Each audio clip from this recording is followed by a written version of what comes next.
Hello and welcome to Star Wars The Old Republic. You're here with Theskullmyth, and today I'm going to be showing you the main character classes and advanced classes in character customization.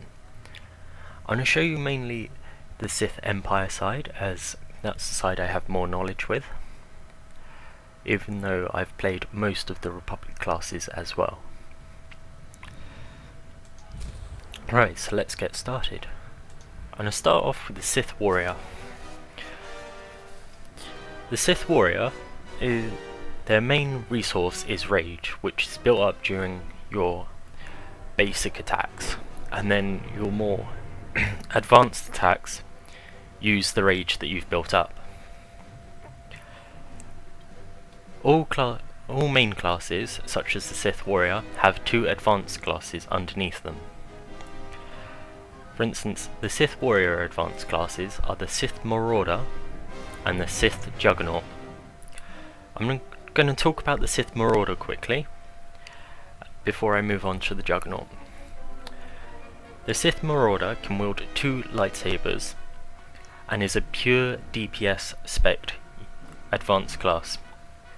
The person spec'd as a Marauder will only be allowed to wear medium armor or light armor, whereas the Sith Juggernaut is a tank/damage spec unit. They only have one lightsaber, but they wield heavy armor, as if you go down the tank spec tree, you would be expected to take more damage than any of your other players. Next we'll be moving on to the Sith Inquisitor, such as so. The Sith Inquisitor only has light armor for both of its advanced classes, and its main resource is the Force. It starts off with a full Force bar and gets used depending on the attacks. Like, the advanced classes for this are the Sith Sorcerer and the Sith Assassin. Now, the Sorcerer is a heal/damage dealer, so you can either heal your allies or rain down lots of lightning from the sky. Once again, you can only wield one lightsaber on the Sorcerer. On the Sith Assassin, however, you can go for either a tank spec character or a damage spec character, and your weapon is a double-bladed lightsaber. A good thing about the Sith Assassin is you can stealth on it, which I think is really cool, but I couldn't quite get to grips with the Sith Assassin, and I didn't enjoy it as much as the Sorcerer. Next we'll be moving on to the Bounty Hunter. Here with the Bounty Hunter, the main resource is heat, which, like the Warrior, it builds up, and once it reaches a certain level you won't be able to use certain attacks, as each attack builds up heat. These guys wield heavy armor, and their advanced classes are the Power Tech, which is a tank/damage dealer with a single blaster pistol. These guys are pretty cool. I've got a friend who's playing one now, and he's really enjoying it. And the other side of it is the Mercenary. These guys can heal or do damage, and they wield two blaster pistols, which I think when you're running around wielding two blaster pistols looks pretty good, but that's just me. Next we'll be moving on to the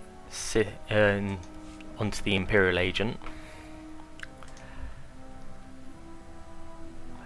And these guys are pretty cool. I've got a friend, the blitzmyth, doing a playthrough on the Imperial agent. Please check the link in the description if you want to have a look at that.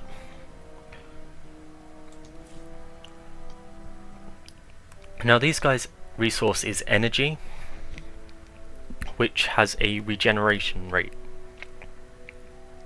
So the lower your energy level, the longer it takes it to regenerate. Now the advanced classes here are the operative, which is a heal/damage dealer with a blaster rifle and a knife, or the sniper, which is a pure DPS spec with a sniper rifle and a knife. Both classes use medium armor. I don't know if I said that already. Now these guys are unique to the other three classes because these guys utilize cover. The sniper can take cover anywhere and has a portable shield that will come up, whereas the operative will have to find better cover available. That's pretty much it for the Empire side, and I will be starting the Republic side in just a second. So we're just going to move on to the Republic side, which has similar characters to the Sith Empire, as obviously they have to mirror, otherwise it would be unfair and unbalanced. Now the Jedi Knight is pretty much exactly the same as your Sith Warrior, with your Jedi Sentinel with its two lightsabers mirroring the Marauder, and the Guardian mirroring your Juggernaut. As you can see, they're pretty much exactly the same. Obviously they will have different skills and abilities due to being on the other side, but all in all they're pretty much the same. The same goes for the Jedi Consular, which is just different names again. Your Jedi Sage matches your your Sith Sorcerer even, with its heal and damage and its one lightsaber, and your Jedi Shadow mirroring the Sith Assassin with its tank/DPS and its double-bladed lightsaber. I'm going to come back to Smuggler in a second. We've got our troopers here. I quite enjoyed playing as Trooper, which mirrors your bounty hunters. Your vanguards match your power techs and your commandos match your mercenaries.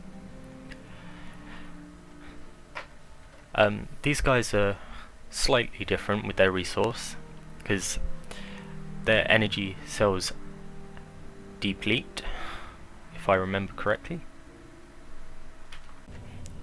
And as you can see, the armor is also heavy to match your bounty hunters. Next we've got our smugglers, which are the mirror of our Imperial agents, with the gunslinger as the equivalent of our sniper but with two blaster pistols, or our scoundrel matching our operative with either a blaster pistol or a scattergun, which is basically a shotgun. Now, I'll be honest, Smuggler is the only class I haven't played, and I will be starting another video going through the character customization and the first 10 levels on the Smuggler up to an advanced choice selection. So thank you for joining me on this video. I've been Theskullmyth, and please like and subscribe if you like the video, basically. Thank you very much. Goodbye.